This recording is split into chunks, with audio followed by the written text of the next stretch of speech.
Jauh di dalam cekungan ruang angkasa yang kacau, Brian sang dewa penguasa dan Ming Hao bertarung dengan sengit di kehampaan di atas Hui.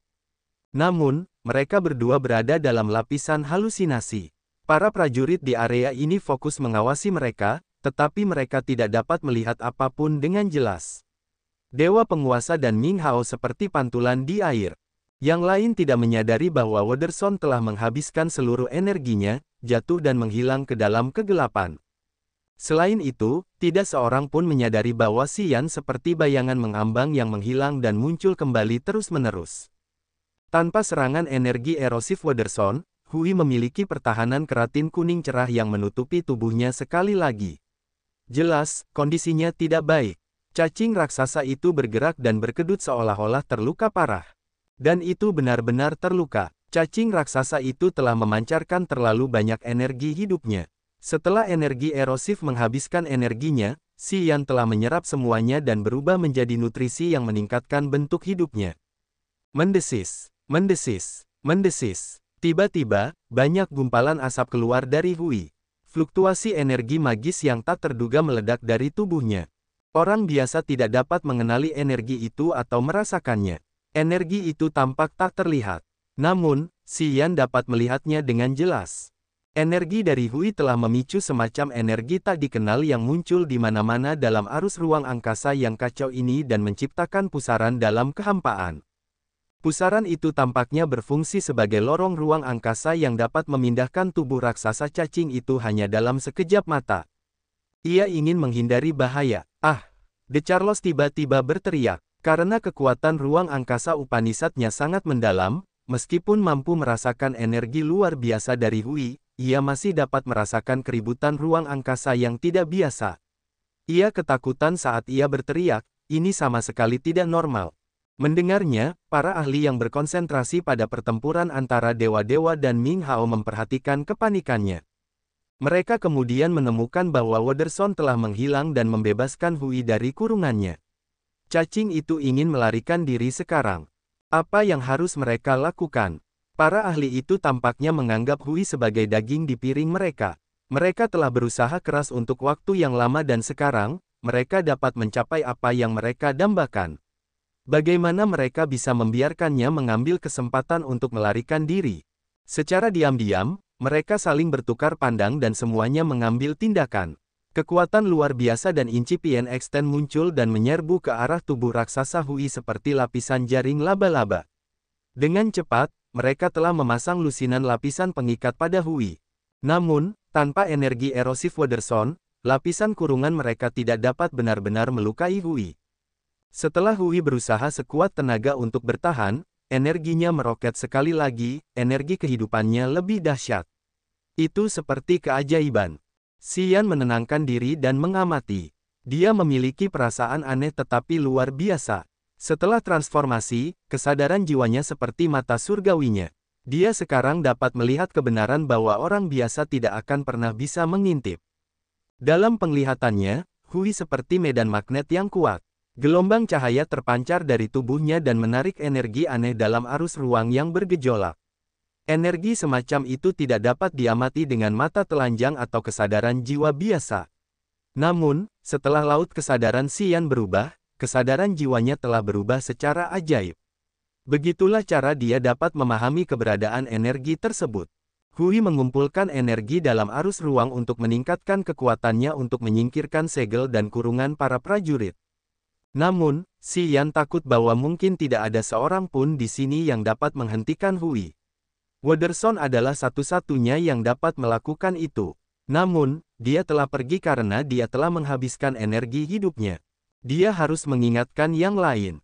Namun, pada saat ini, suara Ziyao tiba-tiba muncul di kepalanya. Kau benar-benar ingin aku mati. Tubuh anggun Ziyao tampak seperti titik kecil di punggung Hui. Kali ini, dia tampak sangat berbeda.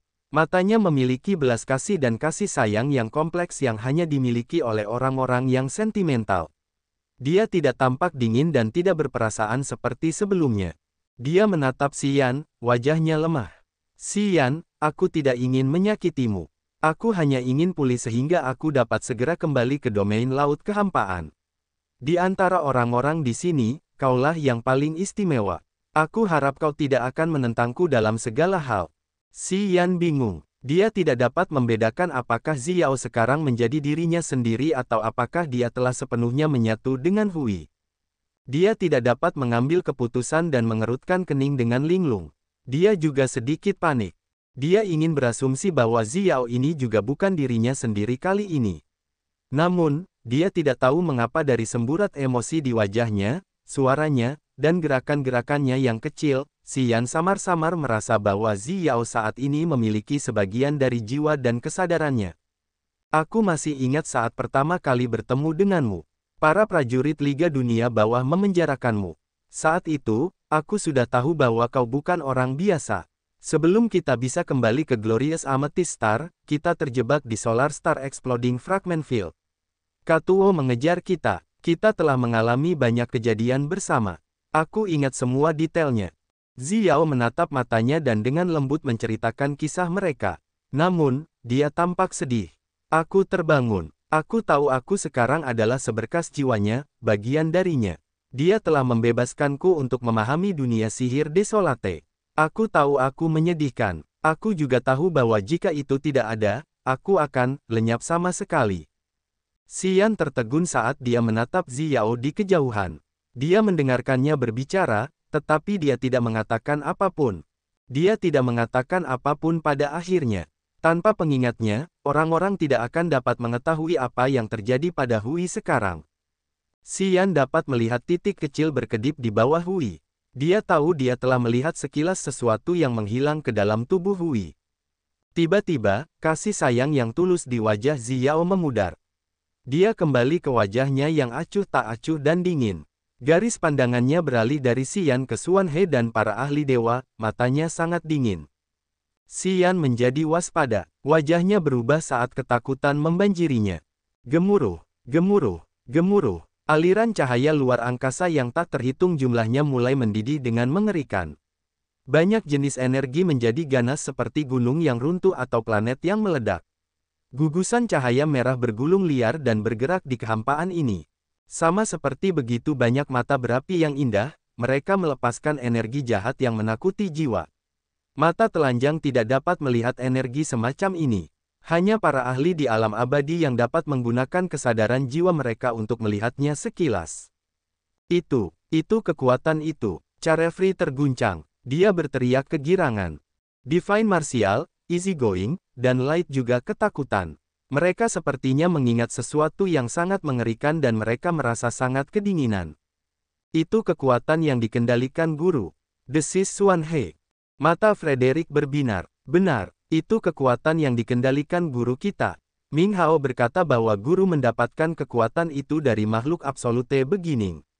Jadi, hanya makhluk absolute beginning yang memahaminya. Sepertinya Ming Hao benar lagi. Engah, engah, engah.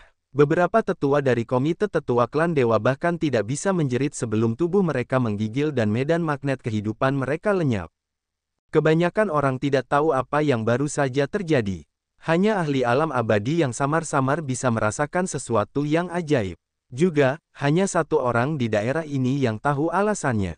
Itu adalah Xian. Setelah kesadaran jiwanya berubah, itu menjadi sesensitif mata surgawi. Dia bisa melihat energi misterius itu meluas dan meresap ke kepala para tetua itu, menghancurkan altar jiwa mereka secara langsung dan menyebabkan akhir dari jiwa inang mereka. Mendesis, mendesis, mendesis. Tentakel lengket seperti tentakel keluar dari tubuh Hui, melilit mayat-mayat itu, dan menarik mereka ke arahnya. Karena Hui tidak terikat oleh energi erosif Wederson dan karena Xian teralihkan dan tidak mengingatkan yang lain, tampaknya transformasinya telah selesai. Ia mengumpulkan bayangan ke dalam tubuh dan kekuatannya meningkat dengan cepat. Ia dapat melepaskan kekuatan misterius di bawah keadaan yang membatasi. Itu adalah gelombang pertama dari serangan balik berskala besar. Pada saat yang sama, orang-orang mendengar suara-suara bergumam yang datang dari cukup jauh. Semua orang berubah warna karena ketakutan. Xuan He dan The Charlos berhati-hati. Mereka tampak sangat tegas dan tidak aman. Bagaimana ke-11 klonnya bisa datang ke sini secepat itu? Seharusnya tidak seperti itu. Xuan He menatap The Charlos. The Charlos meringis dan berkata dengan getir. Aku tidak tahu. Tampaknya kekuatannya meningkat secara instan, yang juga membuat klon bergerak lebih cepat. Saat mereka berbicara di cekungan ruang angkasa yang kacau yang tidak dapat dijangkau oleh mata mereka, 11 cacing yang lebih besar dari bintang-bintang kehidupan bergerak dengan medan magnet kehidupan mereka yang melonjak seperti lautan yang luas. Semua menuju ke lokasi mereka. Mereka bergerak dalam arus angkasa seperti perahu besar yang berlayar di lautan dan memercikkan gelombang angkasa, yang menyebabkan banyak ledakan. Mereka membuat arus angkasa tampak hancur dimanapun mereka berada. Para ahli selalu memiliki firasat yang baik. Mereka sekarang merasa kiamat akan datang. Secara naluriah, mereka merasa gelisah dan gelisah. Semua orang mengangkat kepala untuk melihat Dewa Penguasa dan Ming Hao. Mereka ingin tahu tindakan balasan apa yang akan disarankan oleh dua ahli paling tak tertandingi di dunia ini pada saat kritis ini. Pada saat berikutnya, wajah mereka semua meringis. Itu karena kekosongan di atas Hui sekarang kosong. Dewa Penguasa dan Ming Hao tampaknya telah menghilang ke udara tipis. Tidak seorang pun tahu apa yang telah terjadi. Mereka saling bertukar pandang, wajah mereka tidak normal. Bahkan De Charles mengerutkan kening. Ketika orang-orang menatapnya, dia menggelengkan kepalanya dan berkata, "Jangan lihat aku. Aku tidak tahu apa yang terjadi di luar sana. Aku tidak tahu bagaimana dan mengapa mereka menghilang." Berhenti sejenak, De Charles berkata, "Tetapi di alam mereka, ketika mereka merasakan kekuatan magis di sini, mereka akan segera kembali. Kalian tidak perlu begitu tegang dan gugup." Dia tidak punya jawabannya, tetapi seseorang dapat memberikan jawabannya.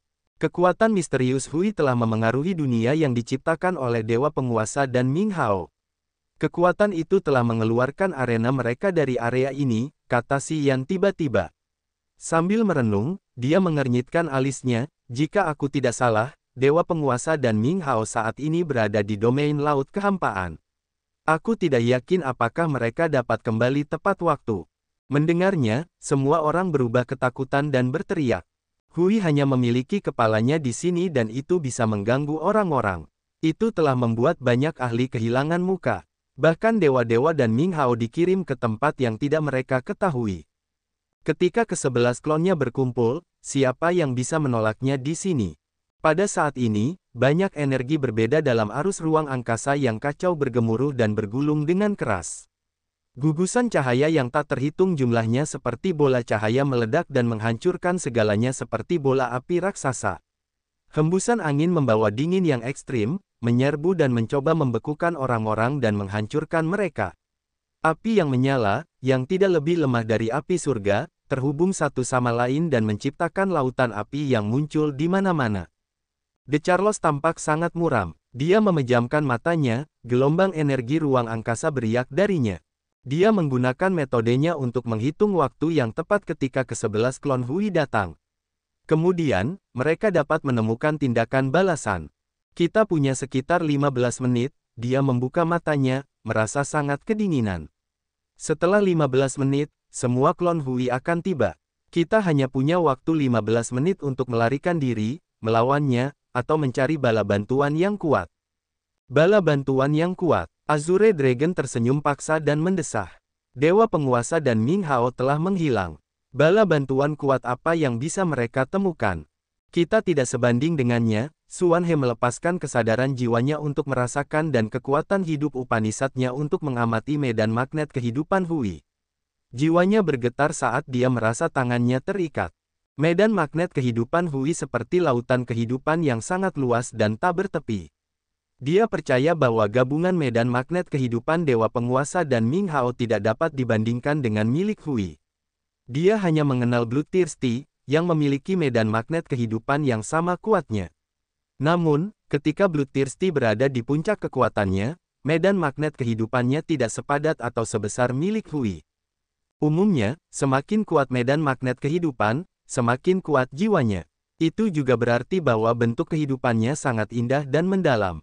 Medan magnet kehidupan para ahli, tentu saja, lebih memadai daripada medan magnet kehidupan para prajurit yang lebih lemah. Sama seperti pohon kuno kekuatan dewa, medan magnet kehidupan adalah kriteria untuk menilai seorang ahli. Ketika Suan He hendak mengambil kembali kesadaran jiwanya, dia terkejut. Matanya terkejut ketika dia menoleh ke Si Yan. Karena dia menemukan medan magnet kehidupan lain yang melonjak di sini selain milik Hui. Tingkat medan magnet kehidupan yang memadai itu bahkan lebih kuat dari naga biru, leluhur suku monster surgawi. Medan magnet kehidupan itu telah mencapai tingkat yang tak terbayangkan. Itu hampir sama kuatnya dengan milik Haus Darah tahun itu. Itu tidak dapat dipercaya. Medan magnet kehidupan itu datang dari Xian, seorang pejuang di alam dewa baru, secara tak terduga. Medan magnet itu telah menjungkirbalikkan pemahaman umum. Xuan He sangat tercengang. Kau, mengapa medan magnet kehidupanmu tiba-tiba menjadi sangat besar dan melonjak seperti itu? Xuan He tidak dapat menahan diri untuk tidak bertanya.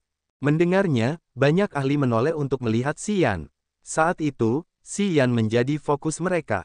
Tepat setelah itu, Azure Dragon, Lady, Frederick, dan bahkan keempat Raja Surgawi dari klan Dewa menjadi tercengang. Mereka adalah para ahli di alam Dewa Abadi yang mendalam.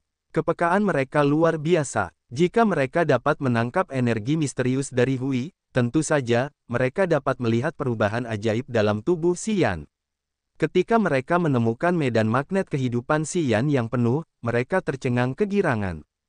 Tidak seorang pun tahu apa yang telah terjadi padanya. Kemudian, Xuan He terguncang saat dia mengingat apa yang baru saja terjadi. Dia berteriak, kami tidak menyadari bahwa dewa-dewa dan Ming Hao telah menghilang. Bagaimana kau bisa tahu itu? Bagaimana kau bisa tahu Hui mungkin telah mengirim mereka ke domain laut kehampaan? Bagaimana kau mendapatkan semua informasi ini? Petik 2. Benar, apakah kau iblis? Bagaimana kau bisa tahu segalanya? Frederick juga menangis. Saat mereka berbicara, mereka harus mengalihkan pikiran mereka untuk menghindari kekuatan penghancur bumi dari Hui. Ledakan dahsyat dan gelombang kejut yang menyerang dengan hebat membuat arus ruang angkasa hampir hancur. Sepertinya akan segera larut dan pergi ke domain laut kehampaan. Keempat Raja Surgawi juga mengamati Xian karena mereka tidak punya petunjuk. Tepat pada saat ini, celah ruang angkasa menyala dan kemudian sekelompok orang muncul. Adele, begitu Xuan He melihatnya, dia lupa bahwa dia harus menginterogasi Xian. Dia tidak bisa menahan diri untuk tidak menggigil, wajahnya yang kuno dipenuhi dengan keterkejutan. Mengapa kau di sini? Hari ini, sama sekali tidak aman. Mengapa kau datang ke sini? Mereka adalah sekelompok 5 prajurit dari Imperial Dark Tribe yang dipimpin oleh kepala suku saat ini, Adele. Dia mengenakan gaun oranye kekaisaran, yang membuatnya mulia dan anggun. Mahkota kristal yang menakjubkan menghiasi kepalanya seperti bunga teratai. Namun, wajah cantiknya dipenuhi dengan kengerian. Saat dia berada di tanah suci Imperial Dark Tribe, dia merasakan keributan aneh di cekungan luar angkasa yang kacau. Dia juga menerima berita bahwa 11 cacing alien menyerang 11 area bintang. Dia kemudian membawa para ahlinya untuk datang dan melihat. Begitu dia tiba, dia melihat Xuan He, Frederick, Azure Dragon, The Charlos, Lady, 4 Raja Surgawi, para tetua dan kepala dari 12 keluarga dari klan dewa. Bahkan jika Adele lebih bodoh, dia pasti tahu sesuatu yang mengguncang bumi telah terjadi di area yang bergejolak ini. Para ahli yang menemaninya termasuk Gillette di alam abadi palsu, 2 ahli langit pertama alam abadi bernama Serah dan Fan Ao. Yang terakhir adalah Audrey. Audrey mengenakan gaun hijau yang disulam dengan banyak gambar arwah di ujungnya. Gaun panjangnya pas di tubuhnya yang indah, memperlihatkan kakinya yang ramping. Dia memiliki sanggul rambut yang tinggi. Sama seperti ibunya, dia sangat anggun, mulia, dan sombong. Namun, dia juga tampak dingin seperti bunga es yang megah di gunung bersalju. Dia membuat jantung orang berdetak lebih cepat. Dia berdiri di samping Adele, matanya yang dingin berbinar dengan cahaya aneh. Dia tiba-tiba menoleh ke arah Xian. Xian tersenyum padanya dan membungkukkan tubuhnya. Lama tidak bertemu. Audrey sedikit ragu, jadi dia menatapnya dengan singkat. Ya, lama tidak bertemu. Selamat telah menduduki tahta baru kekuatan Haus Darah. Aku memberitahu ibuku bahwa kamu akan berhasil. Adele tidak menghargai penobatan Xian. Dia memiliki pemahaman yang jelas tentang kekuatan Haus Darah. Dia mengenal saudara laki-lakinya Ming Hao dan mantannya, Xuan He. Dia tahu pria macam apa mereka.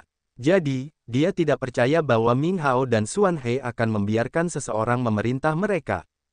Saat itu, Adele memandang rendah dirinya dan berkata bahwa Xian tidak akan pernah bisa naik tahta karena wilayah kekuasaannya terlalu rendah. Dia belum mencapai alam abadi.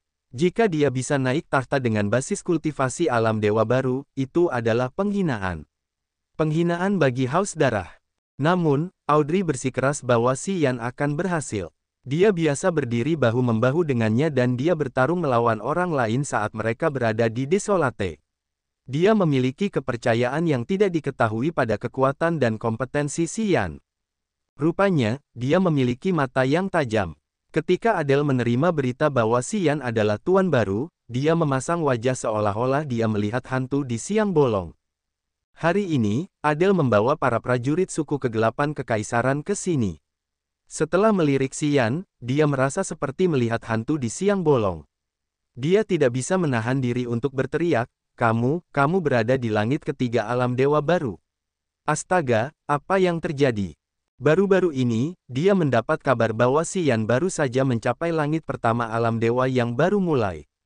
Hanya dalam sekejap mata, Xian seperti telah melewati jarak yang sangat jauh. Sungguh menakjubkan. Selain dia, ketika orang lain memikirkan kecepatan terobosan Xian, mereka berubah ketakutan. Sementara mereka berbicara, Hui tidak menghentikan serangannya. Daerah ini dipenuhi dengan ledakan dan gelombang kejut energi yang menghancurkan dunia. Namun, Xuan He dan yang lainnya dengan kuat mampu menahan serangan energi dan keempat Raja Surgawi telah melindungi para prajurit alam rendah lainnya dari klan dewa. Sekarang, Xian telah kembali ke bentuk manusianya. Penampilannya yang menakutkan berubah setelah pikirannya berubah. Bentuk itu adalah penampilan yang disempurnakan dari tubuh iblis abadi. Dia dapat menggunakannya sesuka hatinya. Dia dapat mengubah bentuknya dengan sekejap pikirannya. Para ahli Imperial Dark yang datang telah menarik perhatian yang lain. Para ahli Imperial Dark mencari di antara kerumunan dan menatap Xian. Mereka tercengang karena basis kultivasi langit ketiga alam dewa yang baru mulai. Kita tidak punya banyak waktu. Mata De Charlos begitu khawatir. Dia merasa seolah-olah seseorang telah mengisi hatinya dengan timah. Itu akhirnya menjadi berat. Mendengarnya, orang-orang sekarang menyatukan diri untuk melihat situasi saat ini. Mereka sekarang mengamati Hui. Gumpalan daging di tubuh Hui berkedut aneh. Tampaknya miliaran cacing kecil bergerak untuk menyingkirkan tubuh cacing seukuran planet itu. Dan itu terjadi seperti itu. Ledakan, ledakan, ledakan. Gumpalan daging itu meledak dan menyemburkan tubuh-tubuh yang dingin dan beku. Mereka adalah para prajurit yang telah ditarik oleh cacing itu. Cacing itu telah menyerap vitalitas mereka. Mereka telah mati untuk waktu yang lama. Namun, pada saat ini, tubuh mereka memiliki energi aneh yang dingin dan menusuk tulang. Rasanya seperti mereka adalah iblis yang terbangun. Mereka semua tampak mati rasa dan tidak ada emosi di mata mereka. Beberapa dari mereka bahkan tidak memiliki cukup anggota tubuh. Ada beberapa tubuh yang tidak mencukupi seperti itu dengan energi yang tidak diketahui bergerak di dalam tubuh mereka. Mereka muncul di tubuh Hui dan berhamburan. Frederick, apakah mereka budak mayat yang telah dijinakkan oleh klan mayatmu? Wajah Xuan He berkedut saat dia berbalik untuk melihat Frederick, matanya dingin. Tidak, Frederick memasang wajah serius saat dia tercengang. Budak mayat kita masih memiliki sinar vitalitas yang lemah. Namun, orang-orang itu tidak memiliki sinyal kehidupan pada mereka. Mereka benar-benar mati, tetapi mereka memiliki semacam energi jahat di tubuh mereka. Berhenti sejenak, Frederick melanjutkan, beberapa dari mereka memiliki energi yang mengerikan yang tidak kalah dari para ahli di alam abadi. Xian sedikit mengubah wajahnya. Xuan He, apa yang terjadi? Alis tebal Adele terangkat. Dia menggigit bibirnya yang merah dan segar. Setelah sekejap, tubuh seksinya muncul di hadapan Xuan He dengan momentum untuk membalas dendam. Apa yang kalian lakukan di tengah arus angkasa yang bergejolak ini? Tahukah kalian tentang kekacauan dahsyat di 11 wilayah bintang? Tahukah kalian berapa banyak orang yang terbunuh? Adele dan Xuan He dulunya adalah sepasang kekasih. 10.000 tahun yang lalu, mereka pernah berjanji. Setelah bertahun-tahun, saat berbicara dengan Xuan He, dia tidak berusaha bersikap sopan dan elegan. Itu seperti di masa lalu. Sebenarnya, itu adalah tanda hubungan yang dekat. Yah, beberapa orang terbunuh. Bukan masalah besar, Xuan He mencibirkan bibirnya. Jika klon makhluk itu berkumpul, aku bahkan tidak yakin apakah kita bisa melindungi begitu banyak area bintang di kosmos kita. Mendengarnya, para ahli dari Imperial Dark Tribe berubah warna karena takut. Namun, mereka terperanjat. Tentu saja, mereka tidak mengira bahwa ini akan menjadi seserius ini. Audrey dengan cepat memperlihatkan sosoknya yang cantik dan muncul kembali di samping Xian. Matanya yang cantik berbinar cerah, apakah ini benar-benar serius? Xian menatapnya, memuji pesonanya yang anggun. Matanya mengamati tubuhnya yang proporsional sempurna. Dia tersenyum paksa. Kau telah menyatu dengan daratan yang diberkati Tuhan. Gunakan asalmu untuk merasakan. Mungkin kau bisa tahu betapa hebatnya makhluk itu. Mata indah Audrey tampak dalam. Ia merasa sedikit kesal karena pria itu tidak mungkin serius bahkan dalam situasi seperti itu. Wanita itu sensitif. Ketika mata vulgarnya menyapu tubuhnya, ia mengetahuinya. Namun, ia tidak dapat memperhitungkannya. Mendengarkannya, Audrey fokus pada penginderaan. Begitu banyak roh yang menggantung di altar jiwanya. Sinar api hijau menari dan meluas seperti gelombang listrik ke arah Hui. Setelah waktu yang lama, tubuh lembutnya bergetar hebat, wajahnya yang cantik tercengang. Ia tidak dapat menahan diri untuk tidak berteriak. Makhluk awal mutlak. Kecocokannya dengan api surga hampir mendekati level high, yang satu level lebih tinggi dari Xian. Ia hampir menyatu dengannya sepenuhnya. Setelah fokus pada penginderaan, ia memperoleh informasi tentang Hui dari seberkas ingatan tentang asal-usulnya. Ia dapat menghancurkan seluruh dunia ini, desis Xian. Xuan He, di mana Ming Hao? Ini saat yang kritis. Kenapa ia tidak datang ke sini? Adele masih menginterogasi Xuan He. Xuan He selalu tenang dan memiliki ketenangan alami. Dia adalah pahlawan sejati, tetapi setiap kali dia menghadapi Adele, dia tampak canggung seolah-olah tangannya terikat. Dia tersenyum paksa padanya. Ming Hao telah menghilang bersama dewa-dewa tanpa disadari. Dia menoleh ke Xian, menjelaskan. Anak itu berkata bahwa Hui mungkin membawa Ming Hao dan dewa-dewa ke domain laut kehampaan. Aku tidak tahu apakah itu benar atau tidak. Mata Phoenix Adele menatap Xian. Benarkah? Tanya Audrey. Kurasa begitu, tetapi aku tidak 100% yakin. Aku samar-samar bisa menangkapnya, angguk Xian. Bagaimana menurutmu? Adele tidak puas dengan jawabannya dan terus bertanya. Xian tersenyum, tetapi dia tidak menjelaskannya secara rinci. Dia tidak merasa harus menjelaskannya padanya. Karena suku kegelapan kekaisaran tidak menyatakan kerjasama mereka dengan kekuatan haus darah, dia tidak memiliki hubungan apapun dengan Xian, jadi dia tidak perlu menunjukkan wajahnya. Nah, sikap apa itu? Wajah cantik Adele menjadi dingin. Matanya yang cantik memancarkan aura pembunuh. Apakah kamu pikir kamu adalah master kekuatan haus darah yang sebenarnya? Baik Ming Hao maupun Xuan He harus bersikap sopan dan hormat saat berbicara kepadaku. Mengapa kamu begitu tidak sopan? Ming Hao adalah kakak laki-lakimu yang sedarah, dan Xuan He adalah mantanmu. Tentu saja, mereka harus mempertimbangkan perasaanmu. Mengapa kamu penting bagiku? Xian mendengus dalam hati, wajahnya dingin. Dia tidak peduli dengan keributan Adele. Kemudian, dia juga tidak menunjukkan wajah baiknya kepada Audrey. Dia tetap diam dan mengerutkan kening. Xuan He, orang yang kamu pilih tidak memiliki kemampuan, tetapi temperamennya sama sekali tidak rendah hati, ya. Dia tidak menghormati para pendahulu seperti itu. Apakah kau butuh aku untuk mengajarinya? Adele mendesis dengan wajah dingin. Ibu, jangan ganggu mereka, Audrey dengan enggan menyuruhnya mundur. Bahkan kau ingin mendukung anak itu, bukan? Tidak apa-apa jika dia tidak menasihati ibunya. Adele menjadi lebih marah dan berkata dengan wajah kaku. Gillette, beri dia pelajaran untukku. Beritahu dia bahwa dia seharusnya tidak menganggap dirinya sebagai pemimpin baru Bloodthirsty Force. Biarkan dia melihat kebenaran, dia masih jauh dari hari di mana dia bisa berlagak sombong. Jangan ganggu kami, Xuan He memaksakan senyum. Aku ingin membuat masalah, seru Adele. Menjadi anggota suku kegelapan kekaisaran, Gillette tidak bisa menentang perintah Adele. Meskipun dia tidak ingin melakukannya, dia harus memenuhi keinginannya. Seperti bayangan gelap yang meluncur menjauh, dia muncul kembali di atas kepala Xian. Dia mengangkat satu tangan dan meraih sesuatu. Banyak roh jahat keluar dari jari-jarinya. Mereka ingin mengangkat altar jiwa Xian keluar dari laut kesadarannya. Sekarang, para prajurit mati rasa yang keluar dari tubuh Hui telah berpencar dan menuju ke arah para prajurit dewa dan tim Xuan He. Namun, Adele bertindak seolah-olah dia tidak melihat mereka. Dia masih ingin memberi Xian pelajaran. Paman Gilet, jangan membuat masalah lagi. Audrey bergegas memanggilnya. Namun sudah terlambat. Adele memasang wajah dingin sambil menatap Xian lalu Xuan He. Xian tidak yakin apakah dia marah padanya atau Xuan He. Pokoknya, dia ingin mengamuk. Gilet tidak bisa mundur. Dia dengan berat hati mengambil tindakan.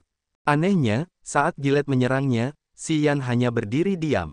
Dia mengangkat kepalanya untuk melihat roh-roh jahat yang mengincar kepalanya. Titik-titik cahaya aneh muncul di pupil matanya. Dia merasakan firasat aneh sekarang, roh-roh jahat itu memiliki kekuatan untuk menarik jiwa. Mereka dapat mengeluarkan jiwa inang dari altar jiwa. Bahkan, jiwa inangnya ingin terbang ke atas. Begitu jiwa inangnya diambil dari altar jiwanya, hidupnya akan dikendalikan. Itu bukan lelucon. Tentu saja, dia percaya bahwa Gilet tidak akan berani menyakitinya. Namun, saat dia menenangkan diri untuk melakukan serangan balik, kesadaran jiwa mutan yang menggerutu itu menyerbu ke arah roh jahat yang dilepaskan Gilet seperti air yang meluap dari bendungan yang rusak. Mendesis, mendesis, mendesis. Tiba-tiba, roh-roh jahat yang dilepaskan Gilet terbakar. Kesadaran jiwanya yang aneh seperti bayangan yang menembus roh-roh dan membidik dada Gilet. Nalurinya membuatnya takut. Dia bergegas memobilisasi energi pertahanan. Tetapi kemudian, dia menemukan bahwa energi tak terlihat telah diam-diam menyusup ke dalam tubuhnya. Dia menjadi mati rasa. Ketika dia menemukan sesuatu yang salah, tubuhnya diserbu oleh energi aneh itu. Darah, daging, kekuatan dewa, roh, dan jiwanya akan tersebar. Tubuh dan altar jiwanya akan runtuh atau meledak. Wajahnya menjadi sangat jelek. Dia tidak bisa menahan diri untuk tidak berteriak. Kekuatan jahat macam apa itu? Dia tahu ada energi yang merusak tubuhnya, tetapi dia tidak tahu apa itu atau menemukannya. Rasanya seperti ada seseorang yang menusuknya dengan pedang, tetapi dia tidak tahu di mana bagian yang sakit atau di mana pedang itu berada. Dia hanya tahu satu hal, tubuh dan altar jiwamu sedang dihancurkan. Sebentar lagi, kamu akan hancur dan binasa. Itu adalah kekuatan yang tidak diketahui yang dapat menghancurkan pikiran orang, tetapi itu tidak terlihat dan orang-orang tidak dapat mengenalinya. Mata Azure Dragon berbinar di antara kerumunan. Dia berteriak, "Xian, kasihanilah." Xian tenggelam dalam kekuatan magis kesadaran jiwanya. Mendengarnya memanggil, dia terbangun. Pikirannya berkelebat dan dia mendapatkan kembali kesadaran jiwanya. Gilet pulih. Keringat dingin membasahi sekujur tubuhnya. Ketika dia melihat Xian, dia pikir dia sedang melihat iblis, wajahnya pucat pasi. Beberapa detik kemudian, dia terguncang hebat. Dia tidak bisa menahan diri untuk berteriak, itu kekuatan itu. Kekuatan yang dikendalikan Bloodthirsty tahun itu. Mendengarnya, semua orang termasuk para ahli klan dewa tercengang. 10.000 tahun yang lalu, banyak ahli telah mengepung Bloodthirsty dan membuatnya kembali ke bumi, hanya menyisakan kerangka yang rusak. Para pendahulu klan dewa, kuil sungai surga, sekte 1000 fantasi, dan aula rusak telah menangkap mereka. Setelah 10.000 tahun, para ahli klan dewa, dan para prajurit di alam abadi seperti Ling Xiang, Caesar, dan Lorraine telah menaruh harapan mereka pada sisa-sisa Bloodthirsty. Mereka ingin menemukan kekuatan misterius itu. Namun, mereka semua gagal. Di mata banyak orang, kekuatan itu adalah fondasi yang membantu Bloodthirsty menjadi ahli tertinggi. Juga, itu adalah alasan utama mengapa dewa-dewa dan para ahli lainnya harus membunuh Bloodthirsty. Garis bawah, semua orang menginginkan kekuatan ini. Hari ini, kekuatan ini muncul kembali di alam semesta. Penerus Bloodthirsty telah memicunya. Bagaimana mungkin itu tidak mengguncang seluruh dunia? Sekarang, semua orang menatap Xian dengan mata panas. Swosh, swosh, swosh. Mayat-mayat terbang keluar dari tubuh Hui dengan kecepatan tinggi dan terbang seperti cahaya yang melesat. 3 ahli di depan gerombolan itu memiliki tubuh yang rusak. Tidak seorang pun tahu berapa lama mereka berada di sana. Mereka semua memiliki lubang besar di dada mereka tempat nanah yang menyengat dan lengket mengalir keluar. Mereka samar-samar dapat melihat perut mereka yang berkedut yang membuat hati mereka dingin dan kulit kepala mereka mati rasa. Ketiga mayat itu memiliki tatapan kosong tanpa emosi manusia. Namun, tubuh mereka memiliki energi jahat yang melonjak. Cahaya pedang belah ketupat keluar dari mulut mereka. Cahaya pedang itu sangat dingin tetapi terang dan transparan, menusuk dada tiga tetua klan dewa. Tiga tetua di alam dewa yang baru mulai pingsan saat mereka kehilangan nyawa tanpa memiliki kesempatan untuk berteriak.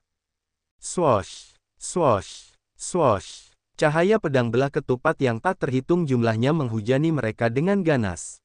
Mata para ahli menjadi cerah, tetapi mereka tidak memiliki kesempatan untuk memeriksa keajaiban Xian.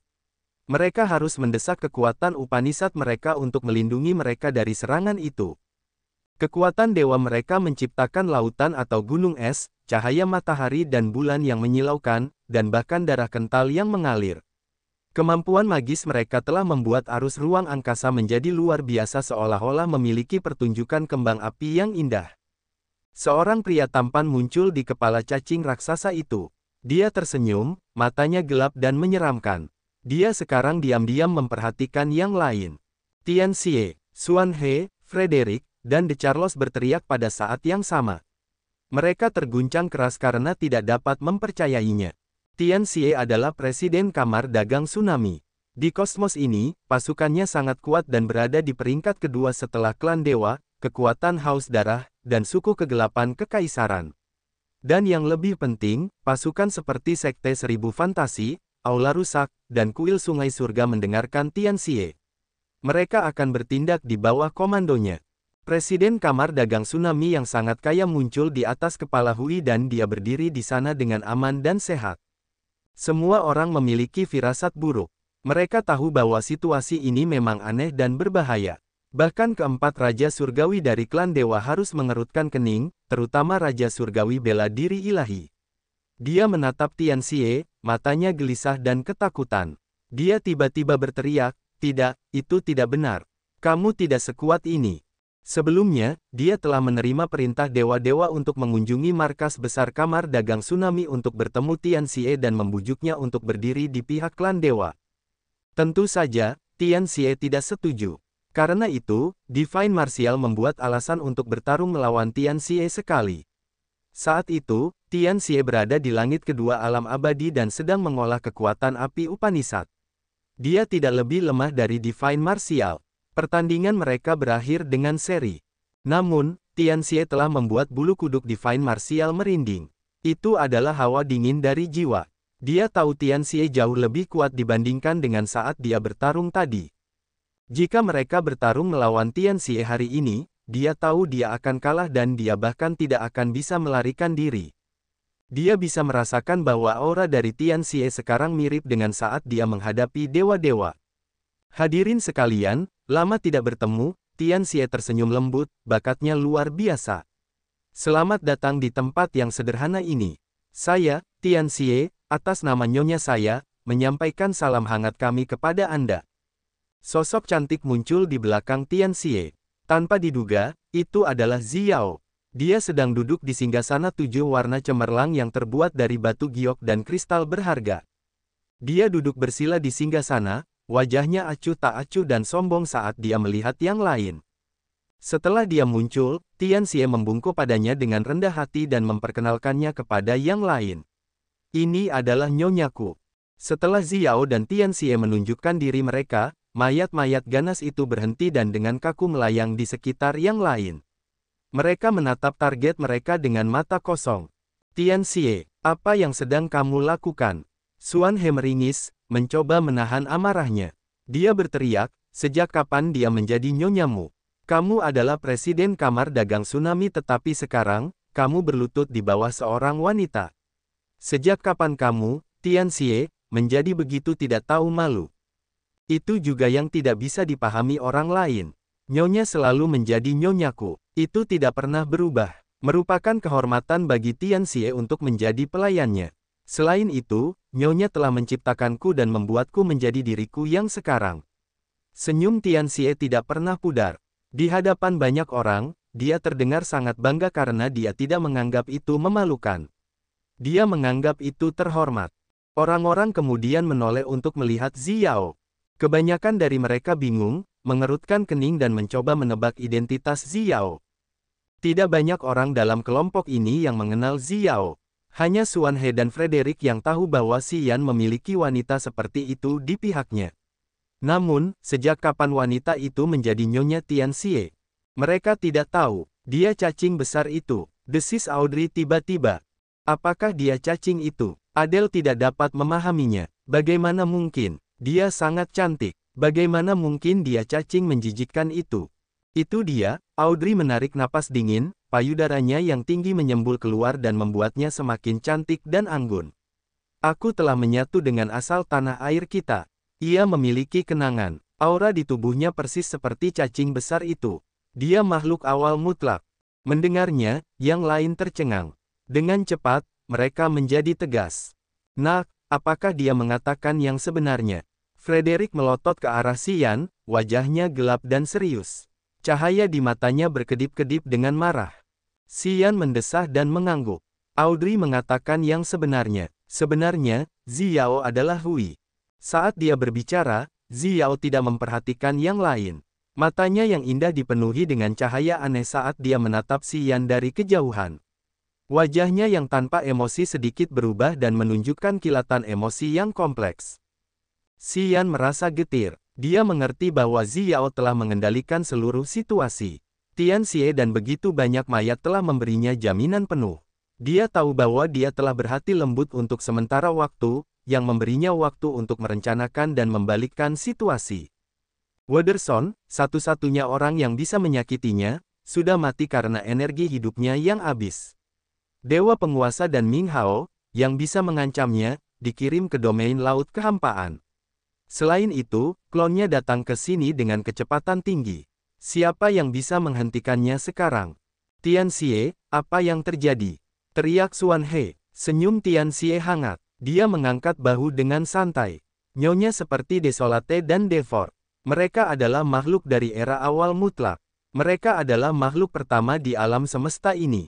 Itu bukan sesuatu yang bisa dipahami oleh makhluk rendah sepertimu. Nyonya membutuhkan kekuatanmu untuk pulih. Nyonya ingin menghancurkan Desolate dan incipient extend milik Desolate, yang juga merupakan alam semesta tempatmu tinggal. Sesederhana itu.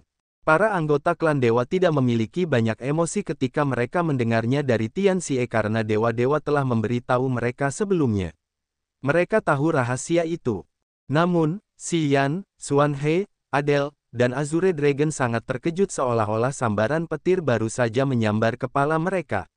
Mereka merasa sedikit pusing. Kosmos tempat mereka tinggal hanyalah incipient extend milik Desolate. Desolate telah menciptakan dunia mereka.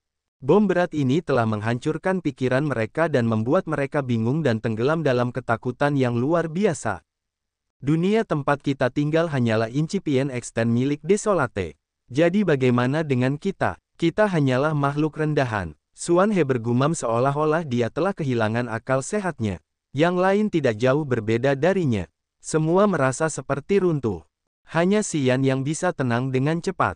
Dia memiliki perasaan luar biasa yang tidak dapat dibandingkan dengan apapun. Apa yang dikatakan Tianxie telah mencerahkannya. Dia menyadari kebenaran sekarang. Sampai sekarang, dia masih ragu. Dia meragukan segalanya karena incipient extend miliknya sendiri meluas ke lautan bintang yang luas. Dia baru saja menggunakan kesadaran jiwa untuk memeriksanya secara menyeluruh. Dia menemukan bahwa matahari, bulan, bintang, gunung, sungai, dan bahkan cuaca di incipient extend miliknya sangat mirip dengan jenisnya. Sementara jiwa dan tubuhnya telah berubah, incipient extend miliknya juga telah berubah. Selain makhluk dari ras yang berbeda, incipient extend miliknya mirip dengan kosmos tempat dia tinggal sekarang. Dia dapat menciptakan langit atau lautan bintang. Begitu juga Desolate. Dia langsung percaya pada apa yang dikatakan Tianxie. Desolate menciptakan kalian semua. Ah tidak, tepatnya, keempat anggota Desolate yang melakukannya.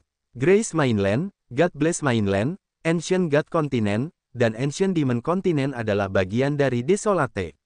Mereka terpisah karena Desolate terluka. Tianxie berbalik dan mendapati Xiao acuh tak acuh. Dia tidak tampak tersinggung atau kehilangan minatnya. Karena itu, Tian Xie terus menjelaskan dengan mudah. Semua orang tenggelam dalam efek kata-kata Tian Xie. Ke-11 klonnya akan segera tiba. Apakah kalian masih ingin mendengarkannya? De Charlos menggertakkan giginya lalu tiba-tiba berteriak. Semua orang terguncang hebat. Mereka menenangkan diri. Mereka mengerti bahwa Ziao tidak perlu tergesa-gesa sekarang. Malah, merekalah yang harus tergesa-gesa. Begitu klonnya berkumpul, siapa yang cukup beruntung untuk lolos dari area ini? Mata Ziao memancarkan cahaya mengejek. Dia menatap De Charlos dari kejauhan seolah-olah dia tidak takut bahwa dia bisa membuat sesuatu yang berbeda. Dengan Tian Xie di sini dan Wederson telah mati serta Dewa Penguasa dan Ming Hao menghilang, dia berpikir bahwa hanya jiwa inang di sini yang cukup untuk mengancam semua orang. Kami akan menawarkanmu jalan keluar. Tian Xie tersenyum dan menyarankan dengan serius. Kalian semua memberikan aliran segel jiwa kalian. Tenangkan diri, sembahlah nyonyaku sebagai tuan kalian. Nyonyaku akan menganugerahi kalian kekuatan. Kalian kemudian dapat kembali ke Desolates Incipient Extend untuk bekerja. Begitulah cara kalian dapat menyelamatkan hidup kalian. Tian Xie memberikan sarannya sambil tersenyum. Semua orang memasang wajah serius. Ketika mereka melihat Tian Xie, mata mereka tajam karena mereka benci karena tidak bisa menghancurkan tulangnya menjadi bubuk. Ziao sedang duduk di singgasana kristal 7 warna.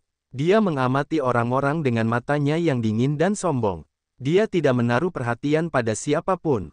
Sepertinya membiarkan Tian Xie bernegosiasi dengan mereka sudah menunjukkan belas kasihan yang besar. Xuan He, apakah orang ini sekuat itu? Karena Adele baru saja tiba, dia tidak tahu banyak tentang makhluk-makhluk absolute beginning. Dia mengangkat alisnya dan memandang mereka dengan jijik. Apakah dia bisa membunuh kita semua? Dia hanya memiliki tubuh yang besar. Selain itu, seberapa kuat dia? Ibu, desis Audrey, wajahnya yang elegan dipenuhi rasa takut. Dia benar-benar tangguh. Audrey telah menyatu dengan Origin of God Bringeth Mainland. Dari segel jiwanya, dia tahu bahwa Hui sangat menakutkan.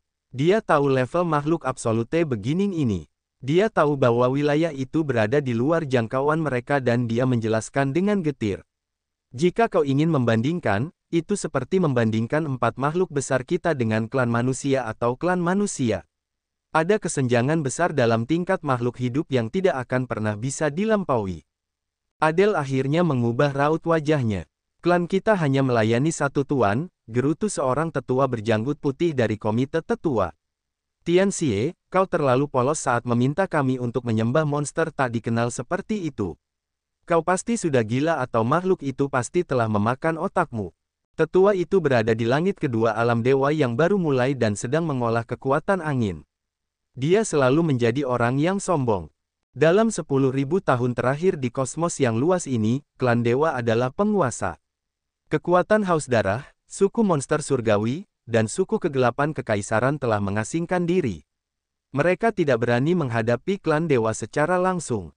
Karena mereka telah menaklukkan begitu banyak wilayah bintang, mereka telah membentuk karakteristik mereka yang sombong dan angkuh. Bagaimana mereka bisa membiarkan seseorang menunggangi kepala mereka? Di mata tetua ini, Tian Xie seperti anjing yang menggonggong pada orang lain berdasarkan kekuatan tuannya. Dia ingin menggunakan ancaman dari awal mutlak ini agar kamar dagang tsunami dapat menggantikan klan dewa untuk menjadi penguasa. Mereka tidak akan pernah mengizinkan itu. Ziao tampak acuh tak acuh. Dari kejauhan, dia mengerutkan kening pada tetua itu.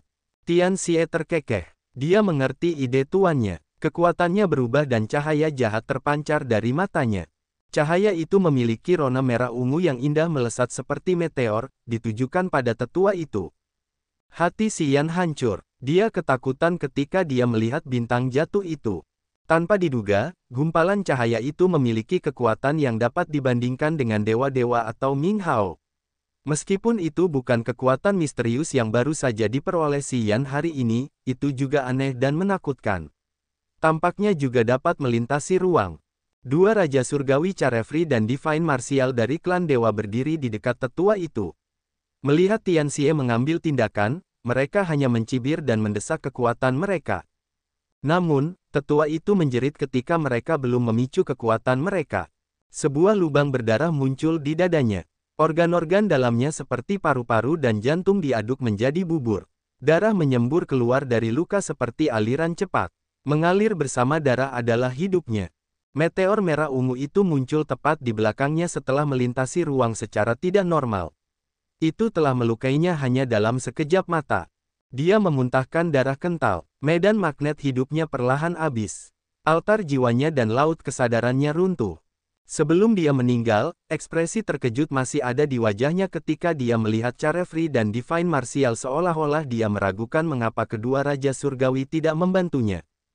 Dia tidak tahu bahwa Divine Martial dan Carefree sedang mengerahkan kekuatan mereka. Hanya saja meteor itu begitu cepat. Saat mereka masih mengumpulkan energi, meteor itu membunuh sesepuh itu. Cahaya yang keluar dari mata Tianxie telah membunuh seorang sesepuh tepat di depan Carefree dan Divine Martial. 4 Raja Surgawi itu marah. Kemudian, 4 Raja Surgawi Carefree, Divine Martial, Easygoing, dan Light semuanya menyerbu ke arah Tianxie tanpa berbicara sepatah kata pun. Mereka secepat kilat. Swosh, swosh, swosh. Tubuh para prajurit yang mati itu yang dingin dan kaku melindungi Tianxie. Para prajurit itu memiliki ekspresi kosong di wajah mereka yang dingin. Mereka semua menyemburkan semacam gas gelap yang membawa medan magnet luar angkasa yang kacau, menggerakkan energi jahat yang tidak dikenal di dalam arus ruang angkasa yang bergejolak. Beberapa mayat memiliki aura alam abadi. Jika mereka masih memiliki aura itu, mereka masih bisa menggunakan kekuatan Upanishad. Dinding es, pedang es, lautan api, dan petir liar berlipat ganda dengan kuat dan menciptakan intimidasi yang menakutkan dan tak berujung. Bahkan keempat Raja Surgawi yang agung berjuang keras dan mereka tidak dapat menciptakan ancaman apapun bagi Tianxie. Senyum di wajah Tianxie tidak berhenti. Dia berdiri dengan rendah hati dan penuh hormat di bawah tahta Xiao. Dia berbicara kepada yang lain lagi, kami memberi kalian kesempatan. Kalianlah yang dapat menangkapnya atau tidak. Jika kita tidak dapat bertahan, kita harus pergi lebih awal. Pada saat ini, De Charlos menghela napas dan menyarankan, wajahnya muram. Orang-orang tidak mengerti idenya. Jika kita tidak pergi sekarang, kita tidak akan bisa melarikan diri lagi saat ke-11 klonnya datang. Mata De Charlos gelap saat dia berkata tanpa daya. Dia terlalu kuat. Sebelum ini, klonnya berada di berbagai area di dalam cekungan ruang angkasa yang kacau untuk menarik energi dari para prajurit yang secara tidak sengaja jatuh ke tempat ini. Hari ini, dia masih dalam tahap pemulihan. Dia masih membutuhkan banyak hal untuk berada dalam kondisi primanya. Jadi, dia harus mundur saat Wederson menyerangnya. Dia juga menyelamatkan Dewa Penguasa dan Ming Hao. Meskipun dia tidak dalam kondisi terbaiknya, kita tidak bisa melawannya. Saat ke-11 klonnya berkumpul, bahkan Dewa Penguasa dan Ming Hao tidak akan bisa melakukan apapun. Apakah dia seberbahaya itu? Wajah cantik Adele memucat. Sebagai matriark suku kegelapan kekaisaran, tidak banyak hal yang bisa membuatnya takut. Dia tetap tenang bahkan saat harus menghadapi Dewa Penguasa. Dia tidak benar-benar takut padanya. Namun, saat mendengarkan De Charlos berbicara tentang betapa Hui hari ini sangat menakutkan, itu adalah pertama kalinya dia tahu bahwa di alam semesta yang sangat luas ini, Dewa Penguasa dan Ming Hao bukanlah yang memiliki alam tertinggi. Makhluk awal mutlak adalah keberadaan sejati di atas piramida makhluk. Di mata makhluk mutlak itu, mereka semua hanyalah semut yang rentan. Baiklah, kau harus membuka lorong ruang angkasa sekarang. Xuan He membuat keputusan cepat setelah merenung selama beberapa detik. De Charlos tidak berbicara lebih banyak.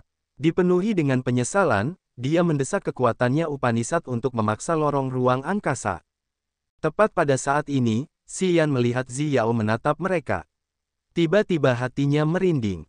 Dia bisa melihat kilatan ejekan di matanya. Itu adalah sekilas tidak peduli karena dia tahu bahwa dia pasti akan menang. Itu adalah ketenangan yang dia miliki karena dia tahu dia memiliki segalanya dalam kendali. Jangan membangkitkan fluktuasi energi ruang angkasa. Xian berteriak karena dia merasa ada yang salah. Dia ingin menghentikannya. Namun, dia terlambat selangkah. De Charlos mendesak kekuatannya Upanishad dan menggunakan kesadaran jiwanya untuk terhubung ke ruang angkasa. Akan tetapi, saat melakukannya, ia menemukan energi tak dikenal mengalir ke ruang angkasa. Keributan yang ditimbulkan oleh kesadaran jiwanya telah memberi jalan bagi energi misterius itu untuk menyusup ke laut kesadarannya. Seketika, ia merasakan puluhan ribu pedang menusuk laut kesadarannya. Laut kesadarannya rusak parah. Bahkan altar jiwanya retak. Pada kilasan waktu itu, jiwanya terluka. Petui, De Charles pucat pasi saat ia menyemburkan darah. Ia tampak ketakutan saat menoleh ke Xiao, orang yang tampak acuh tak acuh dan tanpa emosi. Ia mencengkeram dadanya dan berkata dengan putus asa, ia telah menggunakan energi itu untuk memengaruhi ruang angkasa. Aku tidak dapat merobek ruang angkasa. Jiwaku terluka. Tubuhnya tampak seperti cermin pecah dengan banyak retakan yang mengeluarkan darah. Tubuhnya tampak seperti kain yang dibasahi darah dan seseorang meremasnya. Ahli di langit kedua alam abadi yang mengolah kekuatan luar angkasa Upanishad tidak dapat melarikan diri. Seseorang telah menyergapnya dan melukainya dengan parah. De Charles dikenal sebagai target terberat untuk dibunuh. Orang-orang bahkan menduga bahwa bahkan dewa-dewa dan Ming Hao tidak dapat melarikan diri secepat De Charles. Ada saat-saat ketika dia dianggap sebagai pejuang terberat untuk dihadapi. Namun, hari ini, dia terluka dan dua orang yang dapat dibandingkan dengannya dikirim ke suatu tempat yang tidak diketahui siapapun. Luka-lukanya seperti palu yang memukul dada orang-orang. Semua orang merasakan kejutan yang hebat. Pada saat ini, klon pertama cacing raksasa muncul di atas gelombang. Sementara gelombang ruang beriak, ia bergabung dengan tubuh Hui. Orang-orang berteriak dengan keras ketika klon cacing lainnya muncul terus-menerus dan bergabung dengan tubuh inangnya. Setelah 11 klon bergabung dengan tubuh inangnya, orang-orang melihat bahwa volume cacing raksasa sekarang meningkat 10 kali lipat. Bentuknya juga berubah. Bukan lagi cacing besar. Sekarang, ia adalah ular raksasa berkepala 12. Tubuh asli Hui adalah ular raksasa berkepala 12 yang tangguh. Ular itu memiliki tubuh biru tua dengan banyak pola rumit. Pola-pola itu menyembunyikan misteri alam semesta. Ular berkepala 12 itu memberi orang kesan aneh tetapi sangat indah. Ia tampak seperti mahakarya sang pencipta. Kepala di tengah ke-12 kepala itu mengenakan mahkota kekaisaran yang megah. Itulah otak utamanya. Pada saat ini, Xiao sedang duduk di atas mahkota 7 warna yang indah itu. Ia tampak semakin memesona. Tubuhnya memiliki semua ciri wanita yang menawan, seksi, dan cantik. Daya tariknya bahkan mengguncang medan magnet jiwa. Bahkan para prajurit papan atas seperti 4 Raja Surgawi, Xuan He, Naga Biru, dan Adele, seorang wanita, terpesona. Mereka tampak bingung dan bergairah seolah-olah mereka terpesona. Pesonanya telah memengaruhi prajurit pria dan wanita. Itu pada tingkat yang tak terbayangkan. Tian Xie berlutut, wajahnya rendah hati dan penuh hormat. Tampaknya pesonanya telah membekukan hatinya. Dia tahu bahwa Xiao sedang dalam kondisi yang paling menakutkan sekarang. Auranya telah mengancamnya dan membuatnya takut secara naluriah. Dia gemetar dan tidak berani berdiri tegak. Saat para prajurit top lainnya menatapnya, mata cantik Xiao semakin bersinar seolah-olah memancarkan lingkaran cahaya merah muda yang dapat menyerap jiwa. Matanya menyapu kerumunan dan menatap Xian. Bibirnya terbuka dan suara lembut muncul di kepala Xian. Datanglah padaku. Xian berdiri di samping Audrey. Matanya menjadi berkabut dan dia mulai berjalan ke arahnya. Namun, tiba-tiba dia gemetar di tengah jalan seolah baru saja bangun. Dia ketakutan. Dia langsung berbalik dan mundur tanpa mengucapkan sepatah kata pun. Dia berjalan dengan penuh tekad menjauh darinya.